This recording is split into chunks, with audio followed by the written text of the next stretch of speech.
Halo anak-anak, bagaimana kabar kalian?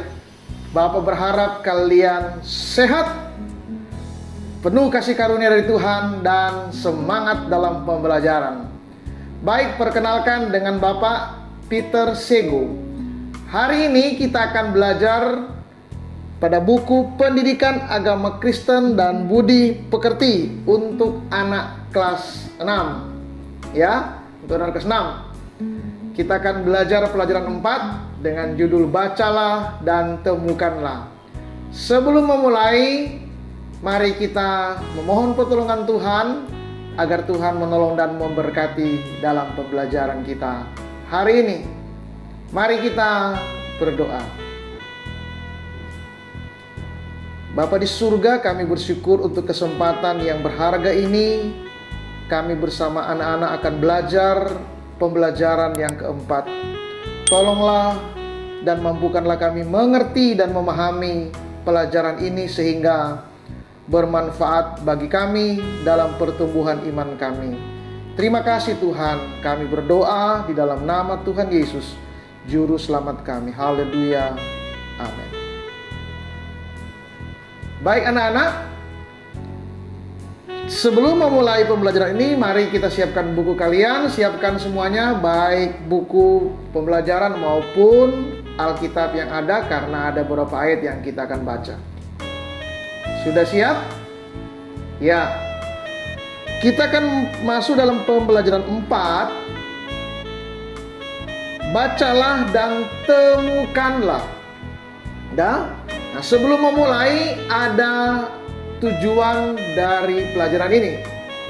Ada 4 tujuan yang dicapai dalam pembelajaran ini. Jadi Bapak harap selesai belajar tema 4 tujuan ini sudah kamu pahami, ya. Tujuan yang pertama dalam pembelajaran ini, kalian dapat menyebutkan manfaat membaca Alkitab secara tekun. Yang kedua, kalian bisa menjelaskan fungsi dan tujuan firman Tuhan yang tertulis dalam Alkitab. Yang ketiga, merancang kegiatan harian yang mengalokasikan waktu kalian bisa membaca Alkitab. Keempat, sebagai tujuan terakhir, kalian dapat menunjukkan dampak membaca Alkitab dalam kehidupan sehari-hari di rumah atau sekolah. Ya, ini pelajaran yang sangat bagus, sangat penting, sangat luar biasa untuk kita pahami. Karena kita tahu bahwa ada banyak slogan yang tertulis, membaca itu adalah jendela dunia. Barangkali sedikit artinya, kalau kamu membaca, kamu bisa memahami banyak hal yang ada di dunia ini. Mungkin lewat buku pelajaran, buku pengetahuan, kamu dapat info yang luar biasa tentang dunia ini. Kalau kamu bisa memahami dengan membaca buku pelajaran, maka kalau kamu membaca Alkitab, tentu ada banyak pengetahuan Allah, ada banyak rahasia, ada banyak keinginan Allah yang Allah ingin beritahukan kepada kita. Itu sebabnya kita perlu membaca Alkitab supaya kita bisa memahaminya. Baik, ini pengantar dan kita akan memulai pembelajaran kita hari ini. Dalam pembacaan pelajaran ini ada 2 bagian Alkitab yang akan kita baca. Ada bacaan Alkitab pertama dalam Kisah Para Rasul 8 ayat 26 hingga 40. Ya, sudah tertulis di buku. Bagian yang kedua dalam 2 Timotius 3 ayat 14 sampai 17.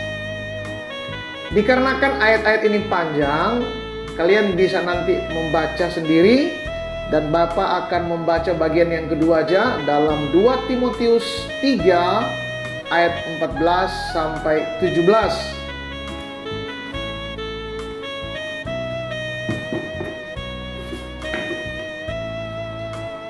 Di dalam Alkitab kalian bisa melihat bersama-sama 2 Timotius 3 ayat 14 sampai 17. Demikian bunyinya.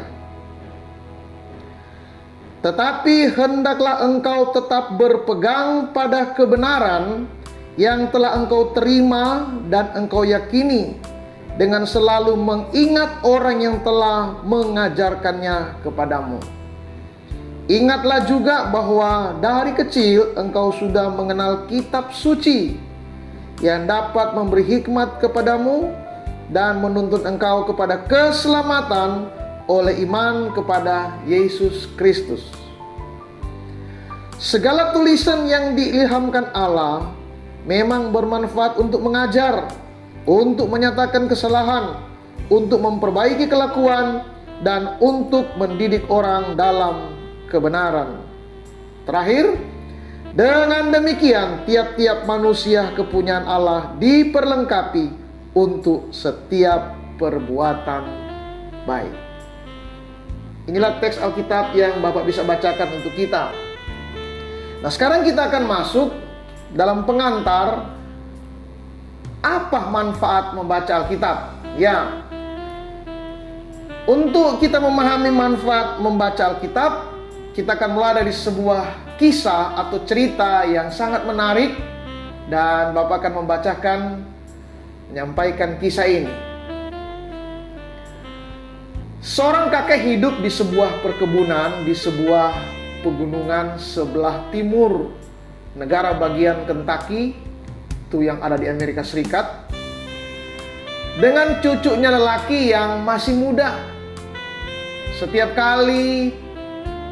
pagi kakek bangun lebih awal dan membaca Alkitab di meja makan di dapurnya.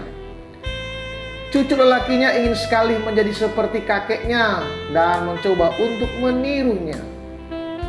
Suatu hari sang cucu bertanya, "Kakek, aku mencoba untuk membaca Alkitab seperti yang kakek lakukan, tetapi aku tidak memahaminya. Dan apa yang aku pahami, aku lupa secepat aku menutup buku. Apa sih kebaikan dari membaca Alkitab?" Dengan tenang sang kakek mengambil keranjang tempat arang,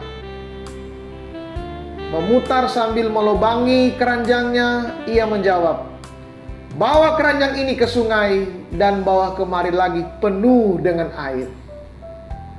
Sang cucu melakukan seperti yang diperintahkan kakek, tapi semua air habis menetes sebelum tiba di depan rumahnya. Kakek tertawa dan berkata, "Lain kali kamu harus melakukannya lebih cepat lagi."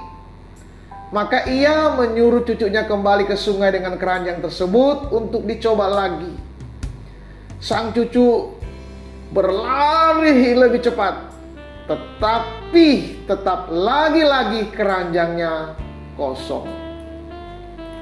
Sebelum ia tiba di depan rumah, dengan terengah-engah ia berkata kepada kakeknya bahwa mustahil membawa air dari sungai dengan keranjang yang sudah dilubangi. Maka sang cucu mengambil ember sebagai gantinya. Sang kakek berkata, "Aku tidak mau ember itu.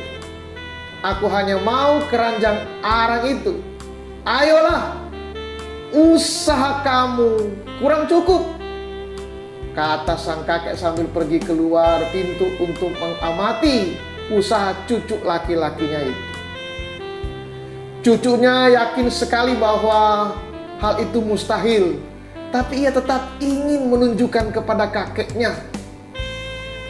Tapi sekalipun ia berlari secepat-cepatnya, air tetap bocor sebelum ia sampai ke rumah. Sekali lagi sang cucu mengambil air ke dalam sungai dan berlari sekuat tenaga menghampiri kakek. Tapi ketika ia sampai di depan kakek, keranjang sudah kosong lagi. Sambil terengah-engah ia berkata, "Lihat kek, percuma." "Jadi kamu pikir percuma?" jawab kakek. Kemudian kakek berkata lagi, "Lihatlah keranjangnya."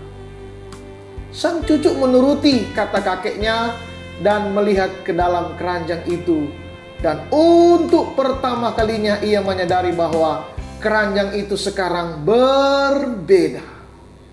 Keranjang itu telah berubah dari keranjang arang yang tua dan kotor menjadi keranjang yang bersih di luar dan dalam. Lalu kakeknya berkata, "Cucuku, ini adalah sebuah kiasan sederhana tentang apa yang terjadi jika kamu rajin membaca Alkitab. Kamu mungkin tidak bisa memahami langsung pada saat itu atau mengingat segalanya. Tapi jika kamu membacanya dengan tekun dan berkesinambungan, kamu akan berubah dan menjadi orang yang berbeda dari sebelumnya. Itu adalah karunia Allah yang dapat kamu temukan dan rasakan dalam hidup ini." Coba amati gambar anak-anak. Di gambar itu, di buku ada gambar. Ya, gambar 4. Mereka lagi membaca Alkitab ya. Ya, ini bagus sekali gambarnya. Ya, ini coba dibaca ya. Oke, sekarang kita akan masuk bagian yang B, mendalami cerita Alkitab. Sebelumnya ada pertanyaan dari kisah tadi. Yang pertama, kalian bisa jawab pertanyaan tadi ya. Coba, siapa di antara kalian yang lebih cepat silakan angkat tangan dan menjawab ya. Bapak senang sekali kalau kalian berespon dengan cepat. Itu tandanya kalian anak-anak hebat, anak-anak pintar, anak-anak yang luar biasa. Pertanyaan pertama, mengapa si kakek menyuruh cucunya membawa air dengan keranjang yang sudah dilubangi? Ayo, apa jawaban kalian? Sudah dilubangi, kemudian suruh cucunya mengambil air dengan keranjang yang sudah dilubangi. Mengapa kakek menyuruh cucunya membawa air dengan keranjang yang sudah dilubangi? Yuk, ada anak yang bisa jawab dengan cepat, dengan respon cepat? Bagus, mungkin ada yang sudah menjawabnya, ada yang sudah berkata kepada Bapak ya. Iya. Barangkali sedikit masukan mungkin untuk menyesuaikan, atau mungkin jawaban kalian yang berbeda bisa disesuaikan. Karena kakek menyuruh cucunya membawa air dengan keranjang yang sudah dilubangi, tujuannya supaya keranjang yang tua, keranjang yang kotor itu bisa bagus, bersih luar maupun dalam. Dengan air dimasukkan berkali-kali, lama-lama air itu bisa membersihkan, menghanyutkan kotoran-kotoran yang ada di keranjang arang yang hitam itu. Yang kedua, pernahkah kamu membaca Alkitab? Wah, pasti Bapak harap kalian pernahlah membaca Alkitab. Apalagi sudah kelas 6, barangkali sudah kurang lebih 6 atau 7 tahun kamu membaca Alkitab. Puji Tuhan, Bapak senang sekali. Tetap pertahankan niat membaca dan keinginan membaca Alkitab ya. Sekarang pertanyaan selanjutnya, seberapa sering kamu membaca? Nah ini,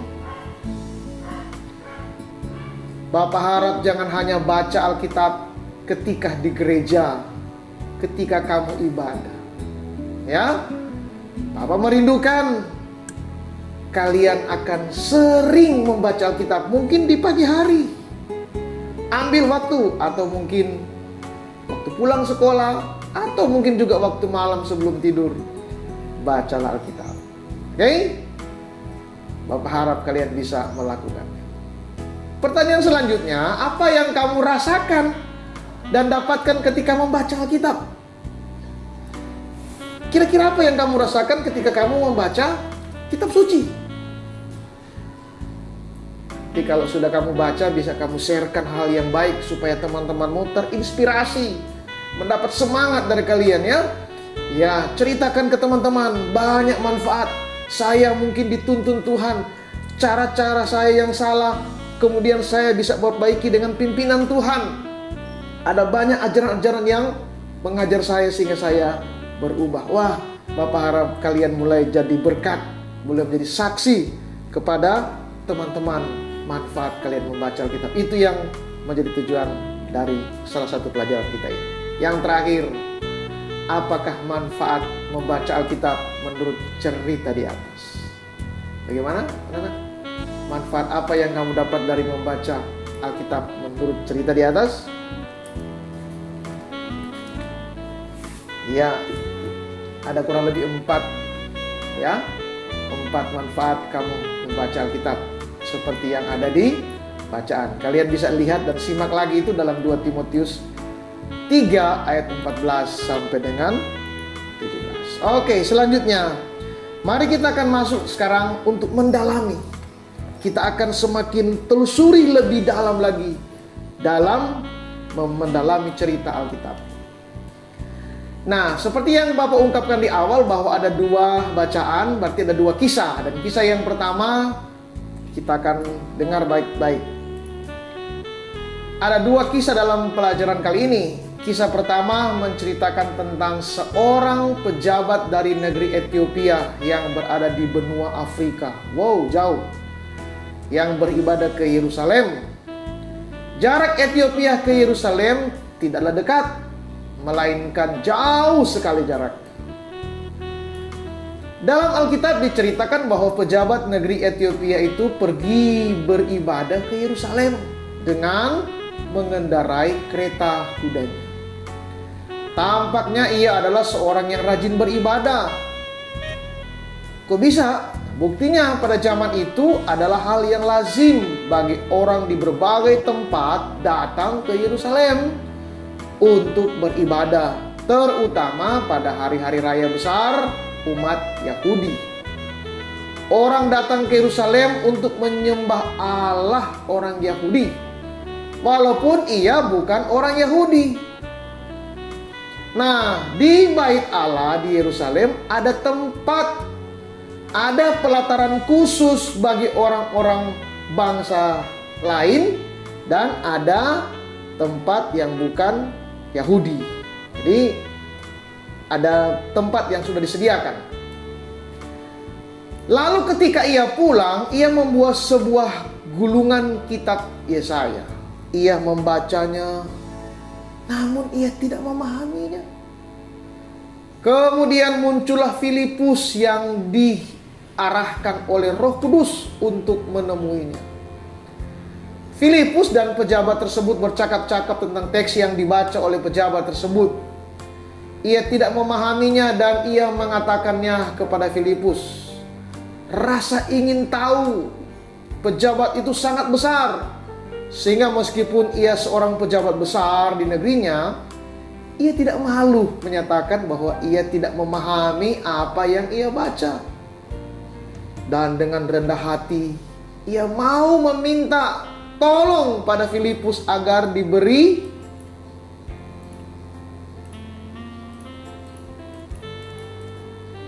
penjelasan tentang teks yang ia baca. Luar biasa anak-anak, seorang pejabat besar mau mengakui kekurangannya dan dia tidak malu untuk meminta tolong. Roh Kudus menolong Filipus memberikan penjelasan kepada pejabat tersebut. Nah, coba kalian lihat di gambar ini, di samping gambar ya. Ya, yang pejabatnya ada di atas kereta. Dia lagi membuka gulungan kitab dan dia minta supaya Filipus menjelaskan arti dari tulisan dalam kitab. Ya, wah, ini orang pembesar, ini orang yang kaya luar biasa ya. Tapi dia tidak sombong, dia rendah hati mau bertanya. Ya. Filipus menolong pejabat tersebut memahami teks yang ia baca. Dan dengan penjelasan Filipus, pejabat itu menjadi mengerti bahwa teks yang ia baca adalah tentang Yesus Kristus yang ditulis oleh Nabi Yesaya beberapa abad sebelumnya. Ia menjadi percaya kepada Yesus Kristus. Dan ketika di perjalanan mereka menemukan tempat yang ada air, pejabat tersebut meminta untuk dibaptis oleh Filipus. Ya. Pejabat itu menemukan makna dari teks yang ia baca. Buah yang ia terima dari membaca teks kitab suci adalah keselamatan di dalam Yesus Kristus. Ia memperolehnya dengan tekun membaca kitab suci. Perhatikan anak-anak, iman tidak datang dari hal yang aneh, tapi dari ketekunan membaca dan mendengarkan firman Tuhan atau membaca kitab suci. Lihat Roma 10 ayat 17. Kita bisa bandingkan ya dalam kitab Roma 10 ayat 17. Jelaskan bahwa iman datang dari mendengar firman Tuhan. Jadi kita mendengar firman Tuhan, iman muncul. Oke. Kemudian kisah kedua berbicara tentang seorang anak muda bernama Timotius, yang kita sudah baca dalam 2 Timotius 3 ayat 14 sampai 17. Nah, ceritanya begini. Sejak kecil ia rajin membaca dan mempelajari kitab suci, dibantu oleh neneknya yang bernama Lois dan ibunya yang bernama Eunike.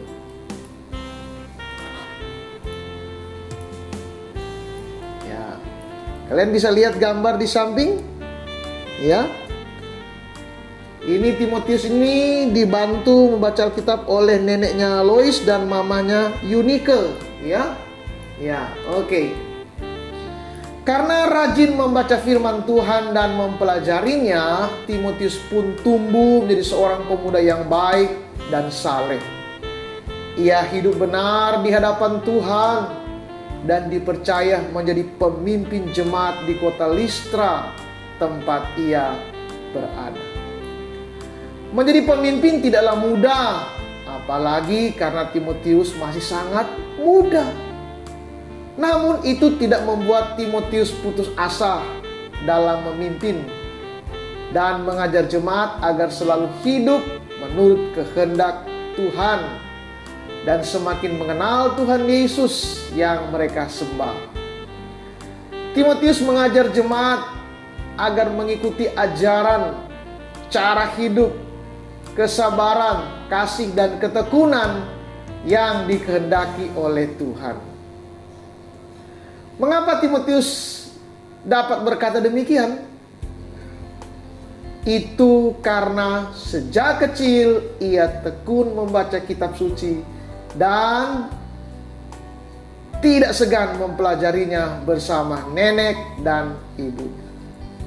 Itulah sebabnya setelah bertumbuh menjadi pemuda dewasa, ia dapat menolong orang untuk menemukan Tuhan Yesus dan hidup menurut firman Tuhan. Timotius berpesan bahwa dengan mengenal kitab suci sejak kecil,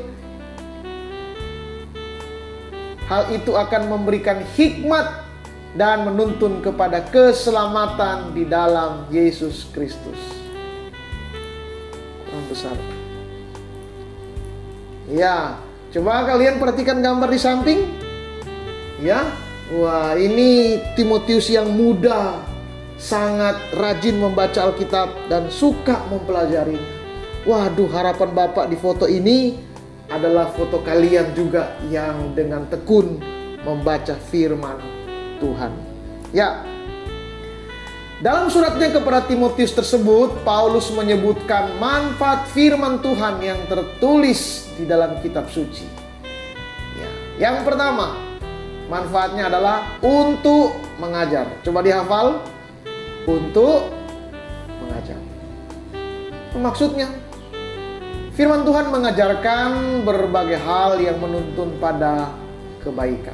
Contohnya, firman Tuhan mengajar kita untuk mengasihi orang lain, tidak sombong, tidak berkata kasar kepada orang tua dan teman dan sebagainya. Itu manfaat yang pertama, untuk mengajar. Ingat ya. Yang kedua, manfaatnya untuk menyatakan kesalahan. Wow. Kesalahan yang ada di hati, kesalahan yang di pikiran, kesalahan yang tidak terlihat, itu bisa diungkapkan Tuhan lewat kita membaca firman Tuhan. Penjelasannya, firman Tuhan menolong mengungkapkan kesalahan-kesalahan yang kita perbuat sehari-hari. Kesalahan kamu tidak diketahui guru, kesalahanmu tidak diketahui orang tua, bapak ibu, kesalahanmu tidak diketahui orang lain, tapi ada yang tahu, Tuhan Yesus. Ya, Dia tahu.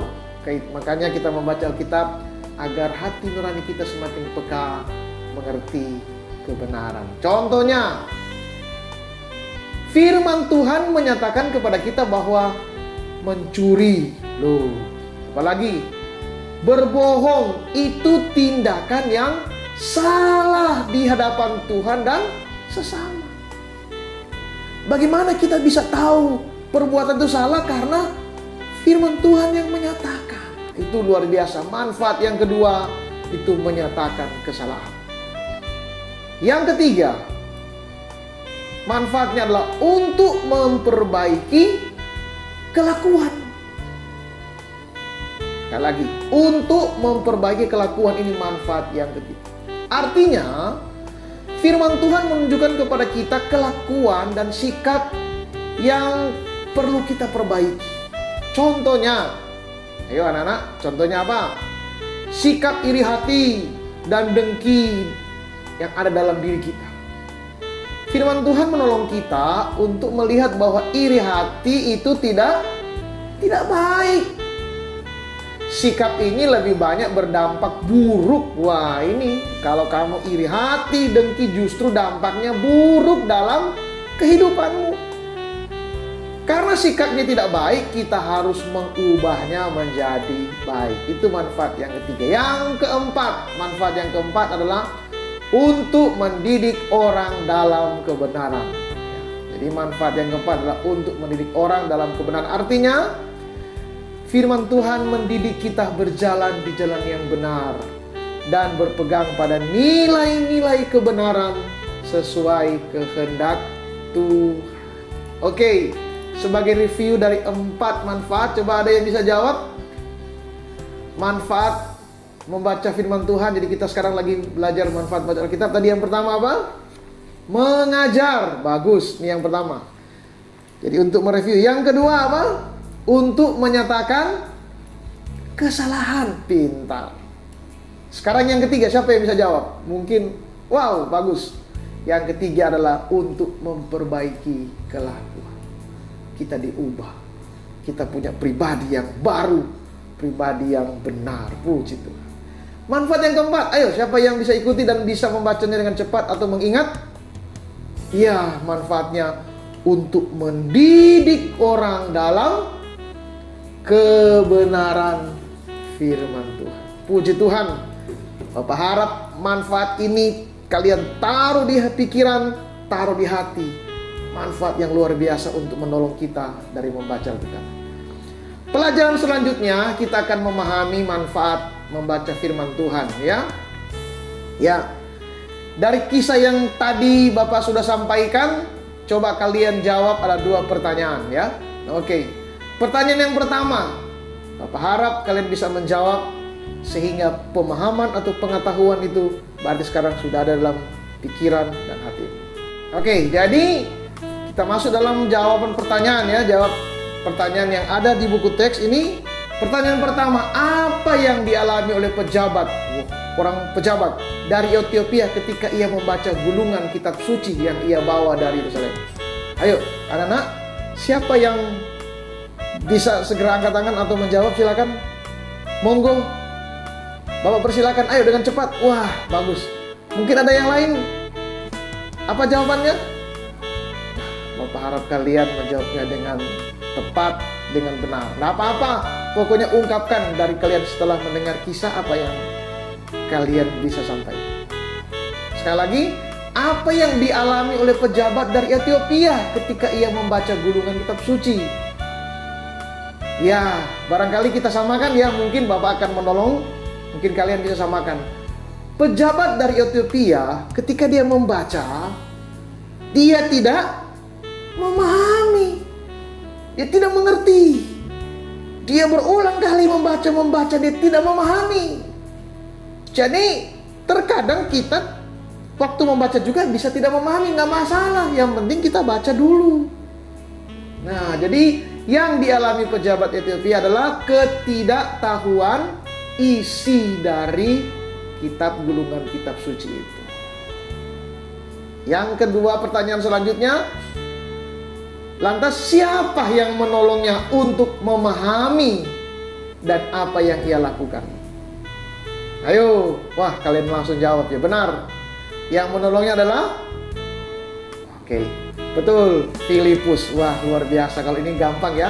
Filipus lah yang menolong, menjelaskannya sehingga pejabat dari Ethiopia itu memahami arti dari kitab suci yang dibacakan. Luar biasa. Terkadang Tuhan memakai orang lain untuk memberitahu, mengajarkan artinya kepada kita. Makanya kita perlu ada persekutuan di rumah, mungkin ada persekutuan juga di sekolah, terlebih-lebih di gereja. Untuk apa? Supaya ada yang bisa mengajarkan, menyampaikan, sehingga kita dengan mudah memahami firman Tuhan. Puji Tuhan. Selanjutnya, setelah ditolong dan dibantu oleh Filipus, apa yang ia lakukan? Ya, kira-kira apa yang dilakukan oleh Filipus? Dan apa yang terjadi sama pejabat itu? Ketika mereka berjalan, mereka menemukan mereka bilang ada air. Langsung pada saat itu juga Filipus apa? Betul, membaptis pejabat dari Ethiopia. Yang tentu dari pejabat Ethiopia inilah yang memberi diri. Kemudian Filipus membaptis dia dengan air. Wah, luar biasa. Mereka menggenapi firman Tuhan. Ya, memang ajaran firman Tuhan bagi kita yang pemula yang pertama untuk bertobat, kita juga perlu setelah memahami Yesus Kristus Juru Selamat, maka selanjutnya kita bertobat supaya dosa-dosa kita disucikan, diampuni Tuhan. Oke, selanjutnya kita masuk dalam pertanyaan kedua. Ada 4 manfaat firman Tuhan yang ditulis dalam surat Paulus kepada Timotius, sebagaimana terdapat dalam bacaan untuk pelajaran hari ini. Ya, Bapak sudah ulang dan sebutkan bersama-sama kalian ya. Temukan itu dan kalian bisa ungkapkan lagi, percakapkan lagi, bicarakan lagi, sehingga 4 tujuan itu bisa kalian mengerti. 4 manfaat. Yang pertama apa tadi? Manfaatnya? Iya, untuk mengajar. Firman Tuhan ini akan mengajar kita dengan cepat. Yang kedua apa? Wah, pintar. Untuk menyatakan kesalahan. Wah, hebat. Yang ketiga, wah hebat, untuk memperbaiki kelakuan. Pintar sekali. Dan yang keempat, anak-anak kelas 6 pasti langsung hafal. Mendidik orang dalam kebenaran. Puji Tuhan, anak-anak kelas 6 jadi anak yang hebat, bisa memahami manfaat dari membaca firman Tuhan. Baik, selanjutnya setelah kita memahami manfaat membaca firman Tuhan, kita akan melakukan sebuah permainan. Permainan ini sangat bagus ya. Permainan ini adalah permainan dengan judul Si Buta ya. Ya, bagian pertama dari permainan ini, bagilah kelasmu dalam 4 kelompok. Jadi dari kelasmu 4 kelompok, setiap kelompok diminta untuk memilih 1 orang sebagai wakil kelompok. Dalam aturan yang kedua, setiap wakil kelompok ditutup matanya menggunakan sapu tangan besar. Setelah itu mereka diminta untuk berdiri di pojok kelas. Jadi berdiri di pojok ruangan, di pojok kelas. Di tengah kelas atau tengah ruang, taruhlah sebuah kursi dan letakkan Alkitab di atasnya. Bisa juga meja, dan di atas meja diletakkan Alkitab ya. Selanjutnya aturannya, mintalah para wakil kelompok untuk berjalan dari tempat mereka masing-masing untuk mendapatkan Alkitab tersebut. Tapi dengan apa tadi? Iya, mata yang tertutup sapu tangan. Oke. Anggota kelompok yang lain diminta untuk tidak bersuara. Tidak boleh memberikan aba-aba. Biarkanlah mereka sendiri yang berjalan mencari dan menemukan Alkitab tersebut. Nah, Permainan ini akan dihentikan jika salah satu wakil kelompok berhasil memegang lebih dahulu Alkitab yang diletakkan di atas kursi tersebut. Ya, itu bagian yang pertama. Masih dengan sama permainan yang sama, bagian yang kedua. Bagian kedua dari permainan ini sama dengan bagian yang pertama. Hanya ketika para wakil kelompok mulai berjalan dari setiap pojok untuk mencari Alkitab, tadi ya, yang ada di tengah ruangan itu, anggota kelompok yang lain akan memberikan aba-aba untuk mempermudah wakil kelompoknya mencari. Misalnya dengan mengatakan ke kiri, kanan, mundur 1 langkah, atau maju 4 langkah, dan seterusnya. Jadi akan menuntun, membantu temanmu wakil kelompok agar bisa segera menemukan Alkitab. Nah, permainan ini dihentikan jika salah satu wakil kelompok berhasil memegang Alkitab. Ya, kita lakukan ya permainan ini. Ayo, dari kelompok, dari siswa yang ada, buatlah kelompok. Kalau memang kelompok siswanya banyak, bisa jadi 4 kelompok. Kalau kurang, mungkin minimal 2 kelompok. Paling sedikit 2 kelompok, supaya kita akan melihat mana duluan yang menemukan Alkitab yang ada di tempat yang sudah disediakan. Nah, setelah selesai bermain, mintalah teman-temanmu yang menjadi wakil kelompok dalam permainan untuk membagikan pengalaman mereka. Apa pengalamannya? Ya, tanyakan kepada mereka permainan yang lebih mudah, berjalan mencari Alkitab tanpa petunjuk, jadi tanpa aba-aba dari kalian, atau berjalan mencari Alkitab tersebut dengan petunjuk yang kalian bilang kiri, kanan, maju ya. Coba kira-kira dari wakil kelompok bisa menceritakan pengalamannya. Baik yang mana ya? Enak yang mana? Ada petunjuk atau tanpa petunjuk? Kalian pasti bisa tebak. Kira-kira lebih cepat mana? Ada petunjuk atau tidak ada petunjuk? Ada yang langsung, wah ya betul. Betul sekali jawaban kalian semua. Wah. Kalau kalian pergi ke sebuah tempat itu belum kamu tahu, ada yang bantu memberi petunjuk dengan tidak memberi petunjuk, kira-kira cepat mana duluan sampai? Kalian mungkin berputar-putar. Orang yang mungkin yang ada di Surabaya pergi ke Madura yang belum pernah kita pergi, kita bingung. Tapi kalau ada petunjuk, ada GPS, ada mungkin peta, ada teman yang duduk di sampingmu tahu, wah pasti hasilnya lebih cepat sampai. Ya, mengapa? Karena petunjuk akan menolong kita lebih sampai pada tujuan. Ya, Bapak harap apa yang kamu pelajari dari pertemuan ini akan bermanfaat.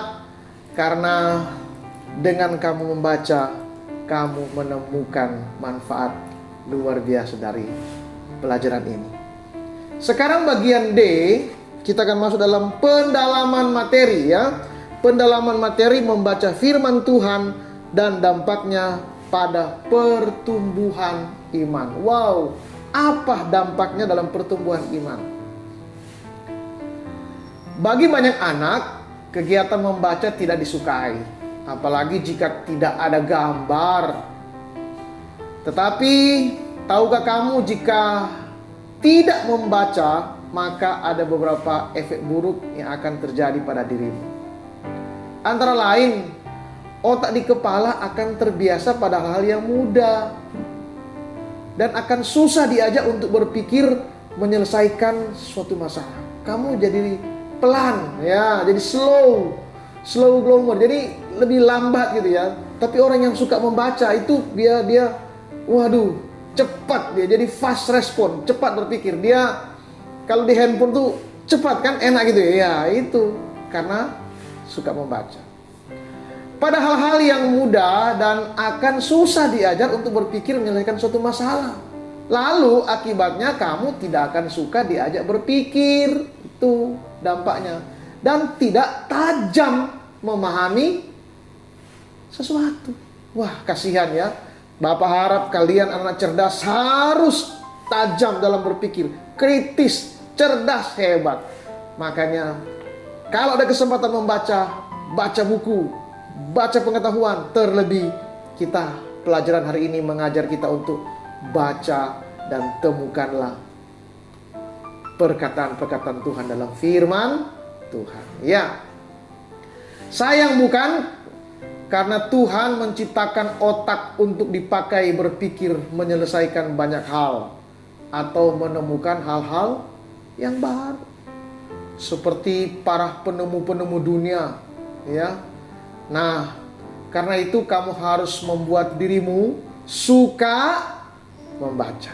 Bagus sekali. Coba tirukan Bapak, suka membaca. Sekali lagi, suka membaca. Puji Tuhan, ya. Bapak pun akan belajar dari pelajaran ini, akan suka membaca, ya.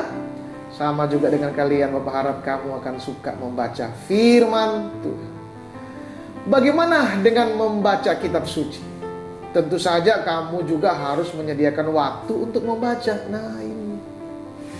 Untuk apa? Agar kamu semakin mengerti Tuhan dan apa yang Tuhan lakukan di dunia ini. Pada masa lalu, masa kini, dan akan datang. Tentu tidak semua teks dalam Alkitab dapat kamu pahami. Tapi seperti cerita dalam pelajaran ini, kamu tetap akan menemukan faedahnya nanti. Cepat atau lambat. Karena itu kamu harus tekun membaca Alkitab di rumah, di sekolah, dan di gereja. Tahukah kamu bahwa Alkitab memuat banyak cerita atau kisah-kisah yang menakjubkan? Mulai dari kisah penciptaan di Perjanjian Lama hingga kisah hidup para rasul dan jemaat di Perjanjian Baru. Semua cerita itu memiliki pesan yang baik tentang bagaimana menjadi seorang percaya kepada Tuhan dan hidup menurut firman Tuhan dalam kehidupan kita sehari-hari. Ya. Sebetulnya apa saja manfaat membaca Alkitab atau firman Tuhan? Ada banyak manfaat yang akan kamu dapatkan. Antara lain, kamu akan tahu apa yang Tuhan kehendaki untuk kamu. Apalagi Tuhan kehendaki untuk kamu lakukan atau yang tidak harus kamu lakukan. Kamu akan tahu bahwa iman atau percaya kepada Tuhan harus dipelihara. Agar apa? Semakin kuat dan tidak mudah goyah. Meskipun nanti akan ada banyak godaan yang mengajak kamu berbuat hal-hal yang tidak disukai oleh Tuhan. Kamu tidak akan gampang putus asa dan tidak merasa sendiri, sebab kamu akan menemukan Tuhan selalu bersama dengan orang-orang yang dikasihinya. Dan selalu menolong dengan memberi hikmat, atau Tuhan akan menolong melalui orang-orang yang ada di sekitar kamu. Tuhan juga selalu menghibur setiap orang yang sedang mengalami kesusahan atau kesedihan, seperti seorang sahabat yang selalu ada di samping sahabatnya. Iya, ini saudara luar biasa. Kalau kalian suka baca firman Tuhan, kamu tahu Tuhan itu ada. Kamu tidak sendirian. Walaupun kamu belajar sendirian di kamar, di rumahmu, papa mamamu bekerja, kamu tahu Tuhan ada. Ini hal yang sangat luar biasa akan kamu sadari. Kamu akan menemukan kesadaran, iya, Tuhan pencipta langit bumi itu ada mendampingi kamu. Luar biasa bukan? Makanya bacalah dan temukanlah, ya. Kamu akan tahu bahwa Tuhanlah yang maha kuasa dalam kehidupan ini. Sehingga tidak ada yang perlu kamu takutkan. Jika kamu bersama dengan Tuhan dan melakukan firman Tuhan dalam kehidupan kamu sehari-hari. Dan masih banyak manfaat lagi dalam membaca firman Tuhan. Kamu dapat menambahkan daftar di atas, ya, dari 4 yang sudah disebutkan. Kamu bisa tambahkan pengalaman-pengalamanmu waktu membaca. Kiranya kamu bisa daftarkan manfaat membaca Alkitab. Sekarang bagian E, menghayati firman Tuhan sebagai pengajaran dari Tuhan. Jadi setelah kita baca, kita menghayati firman Tuhan sebagai pengajaran dari Tuhan. Pertama, tulis dan ceritakanlah pengalamanmu membaca Alkitab. Ya. Jadi kamu tulis pengalamanmu membaca Alkitab. Adakah waktu khusus di rumah atau sekolah yang kamu sediakan setiap hari untuk membaca Alkitab? Kiranya dengan pelajaran hari ini kamu akan termotivasi, kalian akan mau membuat jadwal untuk bisa membaca Alkitab, menyediakan waktu yang khusus. Mungkin di hari Jumat, ya kamu bisa menyediakan waktu khusus, atau di hari Sabtu, atau lebih baik setiap hari. Luar biasa ya. Dan kalian bisa daftarkan apa saja manfaat membaca Alkitab yang kamu temukan ya. Ini sebagai tanda kamu menghayati pengajaran firman Tuhan. Yang kedua, dalam kamu menghayati, rancangkanlah sebuah jadwal harian yang menunjukkan kapan dan berapa lama waktu kamu sediakan untuk membaca Alkitab. Jadi dengan kamu menghayati, maka kamu akan merancang jadwal harian kamu, mana yang saat yang tepat untuk kamu sediakan waktu membaca dan merenungkan firman ya. Itu adalah tujuan dari pelajaran ini. Bapak harap dari pembelajaran ini kamu akan termotivasi lagi untuk membuat perencanaan. Ya. Yang ketiga, tuliskanlah komitmenmu pada selembar kertas bahwa kamu akan membaca Alkitab dengan tekun. Kalian bisa bingkailah dan taruhlah di meja belajarmu atau di dinding kananmu. Coba lihat di gambar samping kananmu ya. Komitmen untuk membaca Alkitab, ini ada gambar, kalian bisa bingkai. Nah, ini bagus sekali. Sebagai pertanda ketika kamu melihat, mungkin pertama semangat, hari kedua masih semangat, tapi lama-lama mungkin kendor. Tapi kalau kalian sudah buat komitmen dan menulis itu di bingkai, kamu akan memandang setiap hari, akan mengingatkan kita lagi untuk bisa ya membaca firman Tuhan. Ya. Selanjutnya, di dalam buku pelajaran kita ini ada nyanyian Kidung Jemaat nomor 51 tentang kitab suci hartaku. Ada tujuan-tujuannya. Ya, ini lagu-lagu bagus sekali yang akan menolong kita beberapa manfaat dari membaca kitab suci. Ya, setelah kamu melihat, mungkin kamu bisa mengajak papa mamamu bernyanyi, mengingat waktu. Kamu bisa bernyanyi di rumah dengan papa mamamu ya, berulang-ulang. Setelah kamu membaca dan menyanyikan lagu tersebut, kamu bisa menjawab. Ada dua pertanyaan besar di bawahnya. Ya, pertanyaan yang pertama adalah apa saja manfaat Alkitab menurut nyanyian. Jadi sekarang menurut teks dari nyanyian yang kamu nyanyikan ya. Jadi apa manfaat Alkitab menurut nyanyian tersebut ya? Coba kamu lihat. Ya, ini teksnya Alkitab adalah harta yang tak ternilai harganya. Ya, kira-kira apa manfaatnya setelah kamu menyanyikannya? Ya, antara lain Alkitab akan membimbing pada juru selamat. Luar biasa. Apalagi kira-kira? Wah, bagus. Dari lagu itu kamu bisa menemukan antara lain membuat kamu sadar bila aku tak benar. Jadi disadarkan Tuhan. Kamu juga mungkin menemukan kamu dihibur ya ketika kamu susah dan lelah ya. Ada lagi mungkin kamu bersukacita ya, ada sukacita. Tuhan memberikan kamu kegirangan, sukacita ya. Itu kalian bisa daftarkan dan sebutkan manfaat-manfaat Alkitab menurut teks yang ada di lagu tersebut. Ya, nyanyikan lagi dan temukanlah lagunya. Kedua, apa pendapatmu atau perasaanmu tentang Alkitab setelah menyanyikan lagu atau menyanyikan nyanyian tersebut? Pasti semua ada perasaan ya, ada manfaat dari lagu itu ya. Dia memberikan kita penghiburan, memberikan kita kegirangan, memberikan kita sukacita, menuntun kita. Wah, luar biasa ya. Kiranya pengalaman ini Bapak harap akan semakin meneguhkan kalian dan bisa mengajarkan kepada yang lain. Ya, kita sudah sampai pada akhir pembelajaran. Bapak akan rangkuman pelajaran hari ini. Alkitab adalah kitab suci. Jadi Alkitab ini adalah kitab suci yang berisi pengajaran, pedoman, teguran, larangan, nasihat, penghiburan, dan harapan bagi kita. Wah, luar biasa Alkitab ini.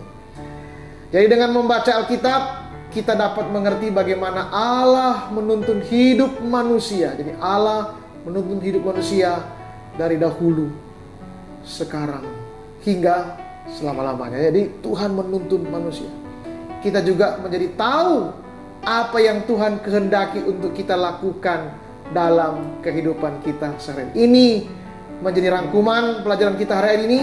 Bapak harap kita akan mengerti kehendak Tuhan dan kita akan praktekkan itu dalam kehidupanmu setiap hari. Ya. Di akhir pembelajaran ini kita akan berdoa.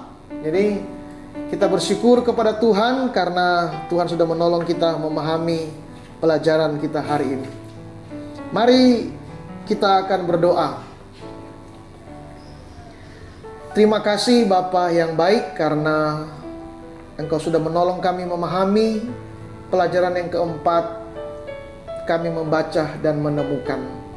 Biar Tuhan menolong kami, Tuhan memberi semangat, bantu kami Tuhan sehingga pelajaran ini menjadi sangat bermanfaat bagi kami. Membuat kami selalu termotivasi ingin tahu firman-Mu, ingin tahu kehendak-Mu. Supaya kami akan terus membaca dengan tekun. Kami akan menyediakan waktu, kami akan buat jadwal, kami akan buat komitmen. Sehingga manfaat ini benar-benar menjadi kenyataan dalam kehidupan kami.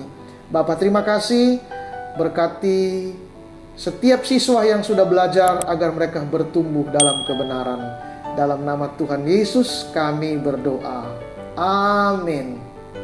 Tuhan kiranya memberkati kalian semua. Sampai berjumpa pada pertemuan berikut. Tuhan Yesus memberkati.